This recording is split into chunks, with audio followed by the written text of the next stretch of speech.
দেখেন গত 7 দিনে আমার ফেসবুক থেকে ইনকাম। আপনারা অনেকেই শুনেছেন ফেসবুক থেকে মানুষ লাখ লাখ টাকা ইনকাম করছে। হ্যাঁ, এটা সত্যি। যদি আপনিও প্রফেশনাল একটা ফেসবুক পেজ খুলতে পারেন আর রেগুলার ভিডিও আপলোড দিতে পারেন, তাহলে আপনিও মাসে লাখ লাখ টাকা ইনকাম করবেন। তাই আজ আমি আপনাদেরকে দেখাবো কিভাবে একটা ফেসবুক পেজ খুলবেন। শুধু ফেসবুক পেজ না, কিভাবে একটা প্রফেশনাল ফেসবুক পেজ খুলবেন। ফেসবুক পেজ খোলার পর কি কি সেটিংস আপনি করে রাখবেন আপনার ভিডিও ভাইরাল হওয়ার জন্য, আপনি কিভাবে নতুন একটা পেজে ফলোয়ার বাড়াবেন, এই সব কিছু নিয়ে বিস্তারিত আজকের এই ভিডিওতে কথা বলবো। তাই প্লিজ ভিডিওটা স্টেপ বাই স্টেপ দেখবেন। চলুন কথা না বাড়িয়ে ভিডিওটা শুরু করা যাক। তো গাইস, প্রফেশনাল একটা ফেসবুক পেজ খোলার জন্য আপনি প্রথমে আপনার ফেসবুক অফিসিয়াল অ্যাপটাতে চলে যাবেন। এরপর এখানে 3 ডট মেনুতে ক্লিক করে আপনার প্রোফাইলের নিচে যে ফেজ বলে অপশন আছে এটাতে ক্লিক করে দিবেন। এটাতে ক্লিক করে দিলে এখানে ক্রিয়েট বলে একটা অপশন পেয়ে যাবেন, এটাতে ক্লিক করবেন। তারপর এখানে গেট স্টার্টে ক্লিক করবেন। গেট স্টার্টে ক্লিক করার পর প্রথমে আপনাকে আপনার পেজের নাম দিতে হবে। পেজের নাম দেওয়ার ক্ষেত্রে আপনি একটু চিন্তা করে দিবেন যেন আপনার পেজের নামটা একেবারে ইউনিক হয়। একেবারে পপুলার বা কমন নাম দিবেন না, তাহলে আপনার পেজ র্যাঙ্ক করতে কিন্তু অসুবিধা হবে। তো গাইস, ধরেন আমি এই নামটা দিয়ে দিলাম। আমি আপনাদেরকে দেখানোর জন্য এটা দিছি, আপনারা সুন্দর করে সাজায় আপনাদের মনের মতো করে দিবেন, কিন্তু নামটা থাকতে হবে ইউনিক, একেবারে আনকমন। নামটা দেওয়ার পর এখান থেকে নেক্সটে ক্লিক করবেন। নেক্সটে ক্লিক করার পর এখন আপনার পেজের ক্যাটাগরি সিলেক্ট করতে হবে। ক্যাটাগরি কিন্তু অনেক গুরুত্বপূর্ণ আপনার পেজের ভিডিও র্যাঙ্ক করার জন্য। আপনি আপনার পেজে কী ধরনের ভিডিও আপলোড দিবেন, আপনি শুধু সেই ক্যাটাগরিগুলো এখানে সিলেক্ট করবেন। যদি আপনি গেমিং ভিডিও আপলোড দেন, গেমিং ক্যাটাগরি। আপনি যদি টেক রিলেটেড ভিডিও আপলোড দেন, টেক রিলেটেড ক্যাটাগরি। বা যদি পার্সোনাল ব্লগ হয় তাহলে পার্সোনাল ব্লগ। এরকম আপনার ভিডিও অনুযায়ী আপনি ক্যাটাগরি সিলেক্ট করবেন। তো গাইস, যেহেতু আমি টেক রিলেটেড ভিডিও আপলোড দিব, তাই আমি এখান থেকে ডিজিটাল ক্রিয়েটর আর সায়েন্স অ্যান্ড টেক বলে যে ক্যাটাগরিগুলো, এই দুইটা সিলেক্ট করলাম। দুইটা অথবা তিনটা ক্যাটাগরি সিলেক্ট করলে হয়ে যাবে, তো আমি এখানে দুইটা সিলেক্ট করলাম। আপনার ক্যাটাগরিগুলো সিলেক্ট করা হয়ে গেলে আপনি এখান থেকে ক্রিয়েটে ক্লিক করবেন। ক্রিয়েটে ক্লিক করার পর একটু লোডিং হয়ে এরকম একটা পেজ চলে আসবে, যেখানে আপনাকে জিজ্ঞেস করবে আপনি কী ধরনের পেজ খুলতে চাচ্ছেন। আপনি কি কোনো ব্র্যান্ড প্রমোটার বা বিজনেস পেজ খুলতে চাচ্ছেন, নাকি পার্সোনাল কন্টেন্টের জন্য পেজ খুলতে চাচ্ছেন। তা আপনারা অবশ্যই নিচের অপশনটা চুজ করবেন। ক্রিয়েটে কন্টেন্ট বলে যে একটা অপশন আছে, মানে আপনারা আপনাদের নিজস্ব ভিডিও আপলোড দিবেন, আপনি এটা সিলেক্ট করবেন। এটা সিলেক্ট করা হয়ে গেলে এখান থেকে কন্টিনিউতে ক্লিক করবেন। কন্টিনিউতে ক্লিক করার পর এরকম আরেকটা হোম পেজ ওপেন হবে, যেখানে লেখা আছে কাস্টমাইজ ইউর পেজ। এখন আপনি চাইলে এখান থেকে আপনার পেজের একটা প্রোফাইল পিকচার দিতে পারেন, একটা কভার ফটো দিতে পারেন। এখন প্রোফাইল ফটো আর কভার ফটো অ্যাড করার ক্ষেত্রে আপনাকে যেটা মাথায় রাখতে হবে সেটা হচ্ছে একেবারে গুরুত্বপূর্ণ। আপনি যে প্রোফাইল পিক আপনার ফেসবুক পেজে দিবেন সেটা যেন আর কোথাও কোনোভাবে আপলোড না হয়ে থাকে। একেবারে নতুন একটা প্রোফাইল পিক আপনি আপনার ফেসবুক পেজের প্রোফাইলে দিবেন।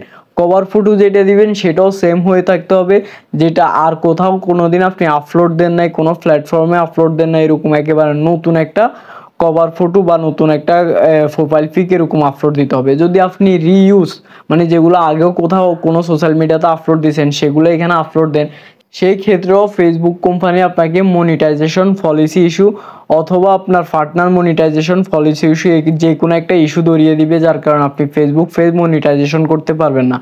তো কভার ফটো আর প্রোফাইল পিক সিলেক্ট করার ক্ষেত্রে আপনি অবশ্যই একটু অ্যালার্ট থাকবেন, আর একেবারে নতুন কভার ফটো নতুন প্রোফাইল পিক সিলেক্ট করবেন। আমি যেহেতু এই পেজটা আপনাদেরকে দেখানোর জন্য খুলেছি, তাই আমি এখান থেকে আর কিছু সিলেক্ট করলাম না, আমি এখান থেকে নেক্সটে ক্লিক করে দিলাম। নেক্সটে ক্লিক করার পর দেখেন আমার পেজটা ওপেন হয়ে গেছে। এখন এখান থেকে আমি চাইলে আমার ফেসবুকের যে ফ্রেন্ডগুলো আছে, মানে যে ফেসবুক অ্যাকাউন্ট দিয়ে আমি এই পেজটা খুলেছি, ওই ফেসবুকের ফ্রেন্ডগুলোকে আমি এখানে ইনভাইট করতে পারি আমার এই পেজটাকে লাইক করার জন্য। আর আপনি যদি এটা না চান তাহলে আপনি নেক্সটে ক্লিক করবেন। নেক্সটে ক্লিক করার পর এরকম আরও একটা অপশন আসবে, আপনি এটাকেও স্কিপ করে দিবেন, নেক্সটে ক্লিক করবেন। এই স্টেপগুলো পার করার পর দেখেন এখানে অনেক গুরুত্বপূর্ণ একটা অপশন চলে এসেছে।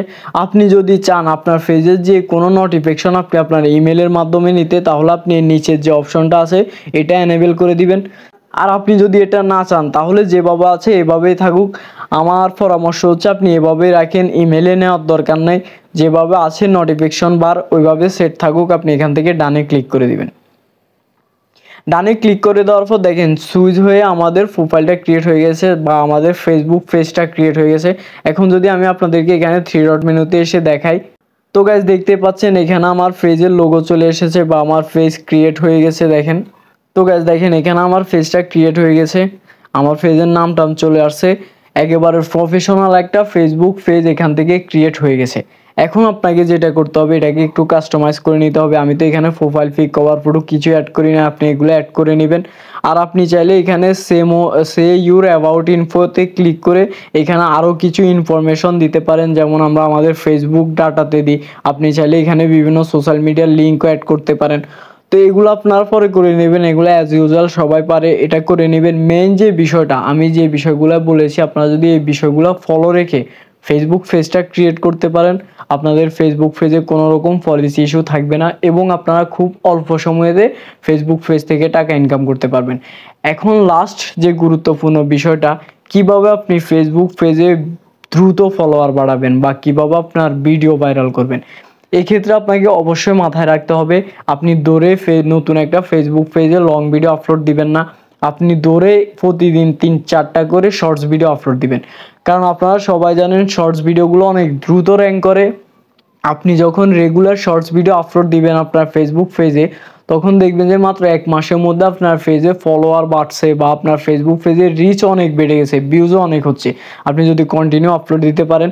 এরপরে যখন আপনার ফলোয়ার থাকবে 1000 ফলোয়ার বা 1500 ফলোয়ার থাকবে, তখন আপনি আস্তে আস্তে লং ভিডিও আপলোড দেন, দেখবেন যে আপনার পেজ থেকে খুব দ্রুত আপনি ইনকাম করতে পারছেন। আর আমি যে বিষয়গুলো আজকে দেখাইছি, এই বিষয়গুলো মাথায় রেখে যদি আপনি ফেসবুক পেজটা খোলেন, আপনি 100% আমার মতো অনেক দ্রুত ফেসবুক থেকে ইনকাম করতে পারবেন। তো গাইজ, এই ছিল প্রফেশনাল একটা ফেসবুক পেজ খোলার নিয়ম। আশা করি আপনাদের ভিডিওটা অনেক হেল্পফুল হবে, অনেক কাজে আসবে যদি আপনারা এরকম করে খুলতে পারেন। ভিডিওটা ভালো লাগলে অবশ্যই আমার চ্যানেলটা সাবস্ক্রাইব করবেন, ফেসবুক পেজ থেকে দেখলে ফলো করবেন। দেখা হবে এরকম আরও নতুন নতুন ভিডিওতে, ততক্ষণ ভালো থাকবেন, আল্লাহ হাফেজ।